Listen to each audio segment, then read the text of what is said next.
So, it's my turn for the state of the conference. And I would say the state of the conference is pretty darn good. What do you think?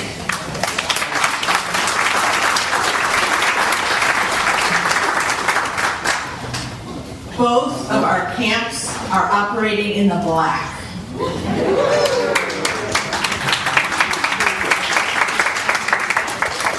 Not only are they operating in the black, they're operating out of a sense of mission and ministry that is clear, that is agreed upon, and that is growing. Such good stuff. State of the conference is good. In my 26 months here in the conference, we've seen a whole lot of congregational transitions. So many of them good. I love to be with my conference minister colleagues around the country and talk about how many growing congregations we have. And congregations that are growing because they are clear about who they are, about God's mission for them, and they tell their community about that. That is fantastic. And that is good news for our conference. Our conference, the state of our conference is very good. This year we have received news that the Highland Christian Center has chosen to disaffiliate with our conference, so there's a little bit of a downer there. There's a long history with this congregation, and after the passing of their long-term pastor, Willard Hardy, they did a lot of internal discernment, and I worked with them closely, and it was a sad day for me to receive their letter saying that it's time for them to move on. However, in their letter, I want to report to you that they emphasized the value they put on their historic relationship with the United Church of Christ and their desire to remain in partnership with us in the years ahead, even as they move forward as a non-denominationally affiliated congregation. So we will look for ways to stay engaged with Highland Christian Center and always consider them part of us. The state of the conference is very good. There are so many things that I feel celebratory about the 2 years. I thank Tyler for acknowledging this morning how good the conference is doing now. We have a board of directors that's on fire, that is engaged, that is participating, that is giving financially, that is giving of their time, their creativity, their vision, that has listened to the conference, that has engaged a Starling project of listening and drawing out and envisioning and trying things. We have a board of directors that's willing to take risks and try things. A board of directors that understands that failure is not a bad word. It means that we tried something and it didn't happen to work. So it's time to try something else. The state of our conference is very good. I've spent a lot of time working with the Committee on Ministry. And those of you who don't know about the Committee on Ministry, it's probably the hardest working ministry team in our conference. They are, within our polity, the organization that oversees and supports all clergy. They accept members in discernment. They approve folks for ordination. They facilitate installations. They offer vocational support throughout the life of the congregation. They investigate questions of fitness. They provide boundary training. And this is one hard-working group, and they have done some transformational work. This last year, adopting the new manual on ministry and struggling through what all that means. Working through some difficult fitness reviews. It's always hard when there's an emotional story investigating one of our own for whether or not they did something wrong, because quite honestly, we all sort of hit that spot where we make mistakes. And there's, I see a face of shock there. So I want to put a shout out and a big thank you to the Committee on Ministry and the hard work that you have done over the last 2 years. Yes, thank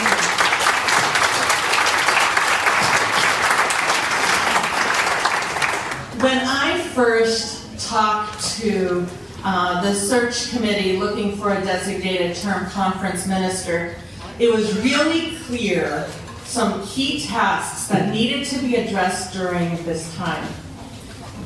What I was told in no uncertain terms is we need to work on deepening connections. We need to start listening to one another. And so some of the ways that we've done that in the last 2 years are, I have been physically present in just about every church, and several of them multiple times. And several times with subgroups of people at other places, like women's retreats. Anyone's meet me at a women's retreat? Or an annual gathering, or at your own church, or at a special event, or at camp. It is that presence of being connected that really is super valuable. Other ways we've connected is we've found some really valuable tools, technological tools. The work that we've used Zoom for has really transformed some of our work, given that it's so geographically spread out. Carl Van Slyke can give a testimony to the value of Zoom, right, Carl? Yeah. All of our board meetings, with the exception of our retreats over the last year, have been held over Zoom, which allows everybody equal playing ground, equal say. There isn't a large group clustered in a room and one person on a screen on a wall, or someone that can't afford to travel in, or it's that takes an extra 12 hours to be able to participate live. We've also incorporated Base Camp into the life of the organization of our church. Yes, there's so many ways. It's just been so helpful for sharing documentation and facilitating our work. These are just some of the tools that have helped us build deeper connections, stronger ability to work easily across the large geography. Some of you joined me on my Tuesdays with Molly, where I just hosted a conversation about some topic of interest. And there was always wonderful conversation and just an opportunity to engage with folks from different congregations. I was especially impressed with how engaged lay members of our churches were in these conversations, curious about what's going on in the conference and ready to share their thoughts and ideas.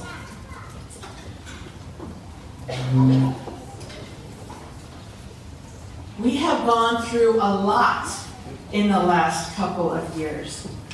We have initiated conversations on our finances, with a narrative budget being presented for the first time this year, with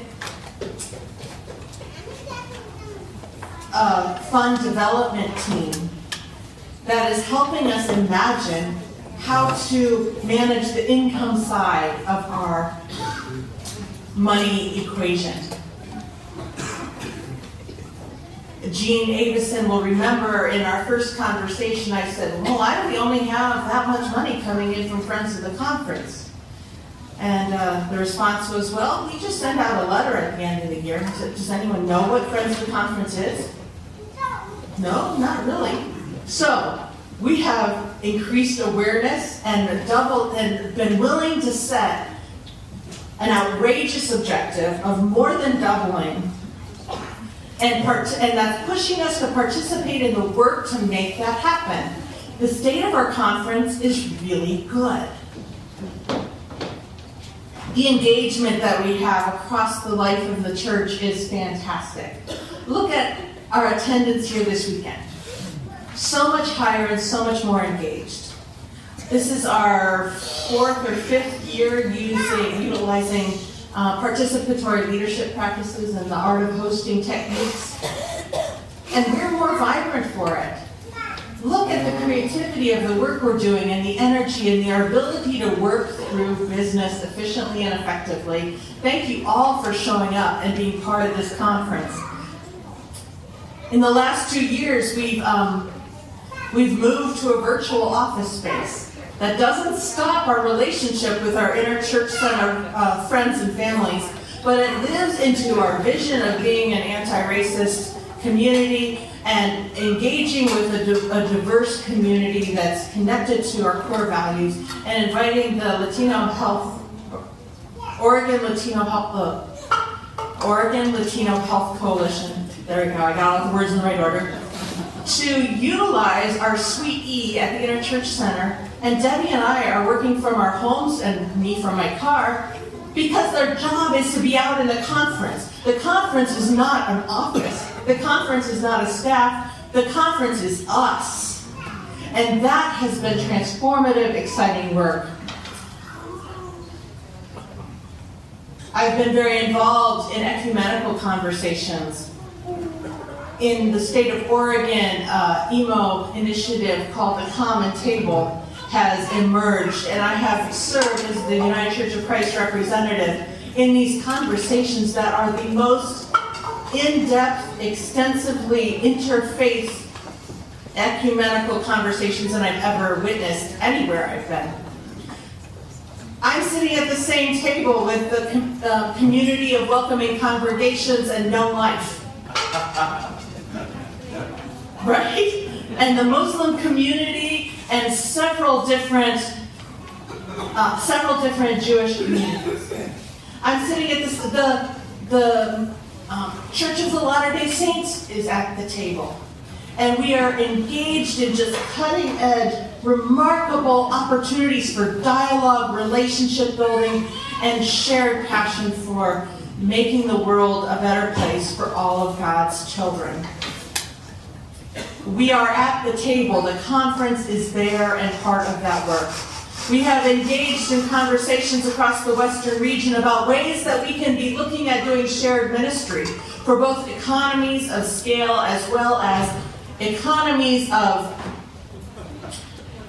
shared purpose and vision. How can we best support the congregations in our region? And with all 8 conferences on board, to try to work together and find creative ways that maybe technology has opened some new doors for us. Maybe relationships and size and transition changes we've experienced in our conferences have opened new possibilities, and we're ready to sit at the table and engage in those conversations. One of those conversations has been named the Holiness Project, and that's a conversation between the Central Pacific Conference, the Pacific Northwest Conference, and the Montana Northern Wyoming Conference about, let's start talking about some practicalities. What might we really be able to do? And it's an exciting experiment and a conversation to celebrate. So what's the state of the conference? It's really good. I am so pleased to have been part of the board of directors and the initiation of the Starling Project. Thank you, Jonathan, for the name. That retreat that we talked about earlier was quite an adventure for me. I did all this work to create the space, the container, the structure of the event. And I got there, and I was with Amanda Fenton, our consultants. We got it all set up. Beautiful. Took a moment to walk out to the ocean, because we had, 10 minutes, right, Tara? And I got out there, and the ocean decided to get me. And knocked me down. I broke my ankle. It did not take me out to sea, which is great. I managed to get back. Walked, 300 yards or so on a broken ankle, which I didn't know was broken yet. I sat down, I led worship, and I said, Tara, maybe you could take me to the hospital now. So thank you for that. And so there have been ups and downs for me personally. But we've had this broad conversation, which I've been told had been pending for several years. Yeah, we need to get out and talk to everybody. Yeah, we need to do that sometime. and we did it. We took this idea and then made it happen. And we listened, and then we brought all that data back together. We utilized technology, and sometimes it worked, and sometimes it didn't work so great. But we've been practicing with it, and we've been learning how to use it, and we've been learning how to make it work for us. And we brought that data back, and there was so clearly some common threads that were floating to the surface, and this board of directors was courageous enough to name several experiments. And some of them have grown and morphed into our mission priorities that are claiming our core identity. Like, oh, that thing that we named is something we try out on for size, something we've heard. Actually, 6 months in of thinking about that actually is saying who we believe we are. And we are a community that fosters what? Spiritual growth. We nurture spiritual growth. We foster connections, and we amplify. All right, you're getting this. I'm moving to Nashville. I'll forget in a few days. No, you won't. No, you won't. And you better not, because this is the core. We did a lot of work to figure out who you are. And that all went into the profile and the search process for calling the next settled conference minister. And you had a vote this morning and made that happen. Welcome to Tyler. May your ministry together be blessed.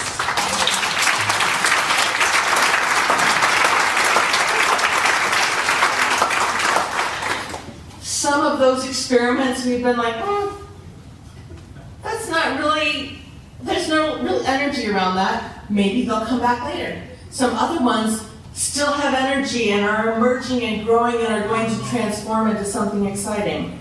The state of this conference? Pretty good. This has been a joy and a pleasure for me to serve as your designated term conference minister.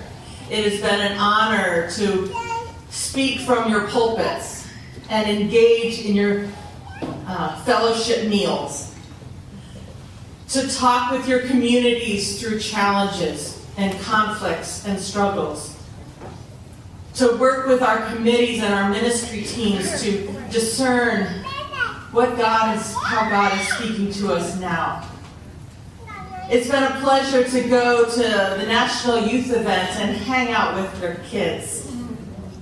It has been a joy to work with my Pastoral Relations Committee and my Ministerial Care Committee, we call it, based on Molly Baskett's book, and have a place where authentic conversations can happen. I got to work with the coolest people on the Mod Squad. You know, the Mod Squad is the moderator-elect and the past moderator. And that keeps changing every year. And so I've just been blessed to have relationships with just the neatest people. I want to thank you for bringing me here to Oregon. My family has thrived. You've walked with me as my oldest child has transitioned from male to female identified. Living in South Dakota, I don't think she could have done that. And I brought her to women's camp. And those of you who were with us at women's camp might remember. Several of you have remembered her and are asking me about her. We did a gratitude circle. And we were each asked what we were grateful for of the event. And she said, I am grateful.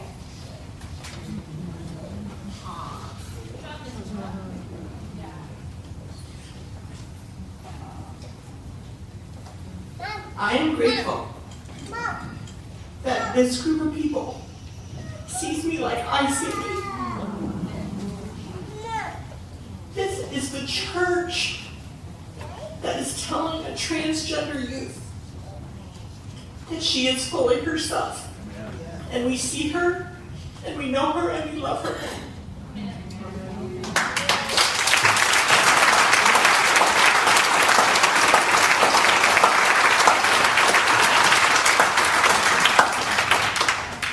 What is the state of the church? Pretty darn good. We have journeyed through my broken ankle, my diagnosis with multiple sclerosis, a huge visioning project, canceled trips, planned and completed trips, a new manual on ministry, a whole visioning process, massive change. And we've done it with the spirit of hope and expectation. We've done it with a sense of collaboration and engagement. We've done it with a commitment to participatory leadership and engagement of all of us. We have done it with a clarity that we are the people of God and called by God to this unique, specific, and timely ministry in Oregon, South Idaho, and Southwest Washington. Thanks be to God. The state of the conference is pretty darn good. Thank you.